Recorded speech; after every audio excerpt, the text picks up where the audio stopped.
We're going to cook an omelette in 5 minutes flat, I hope.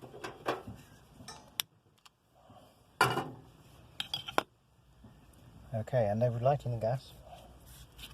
Includes lighting the gas. Grabbing a bit of butter.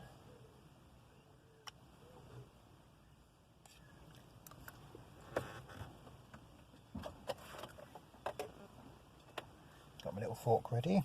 Got my eggs ready. Over here.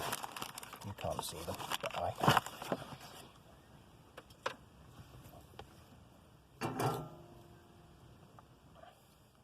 I suppose I could crack the eggs into a bowl, but I don't like the extra washing up. And you will see how unnecessary that is using my method.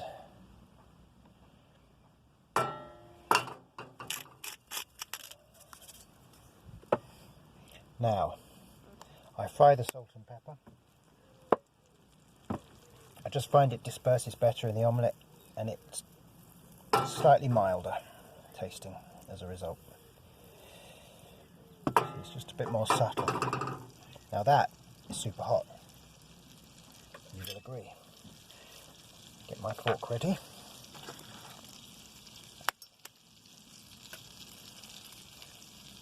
We don't want bits of shell in the omelette. If we get bits of shell in, that's unacceptable.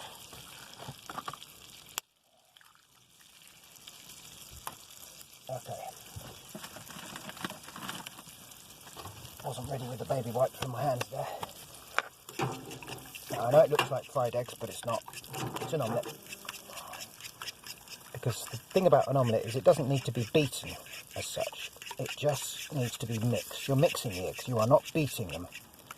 So I get a few bits of white in there if I'm this late with it, but that's because I forgot the baby wipes, so I wasn't able to clean my hands.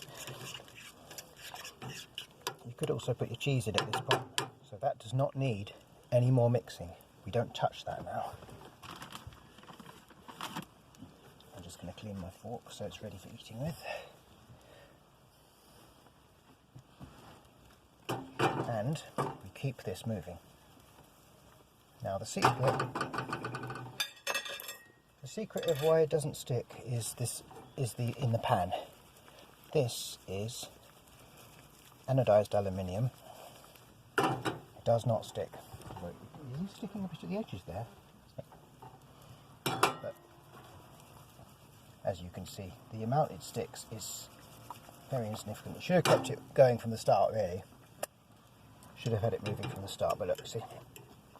And we don't need to worry either about the fork damaging it, because it's very strong. It's not like these non-stick rubbish that you have.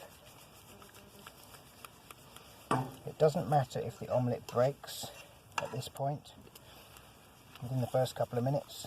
It doesn't matter at all. You can have like a whole area there where it wants to stick.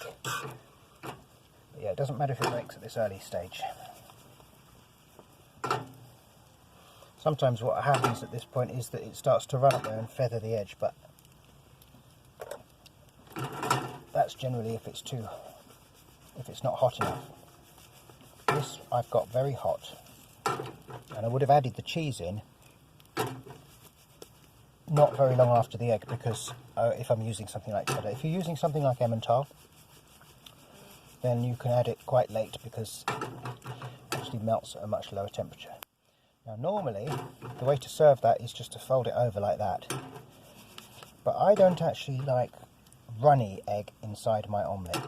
I like it just to be cooked a little bit, so I toss it. And do you know how long to toss it for?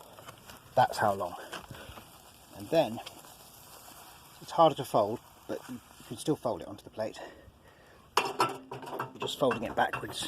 And there, we're at 4 minutes 24 seconds. And I think you will find that that is perfectly cooked. It's not scrambled eggs, it's an omelette. And it's absolutely perfect. See where those bits of white didn't matter?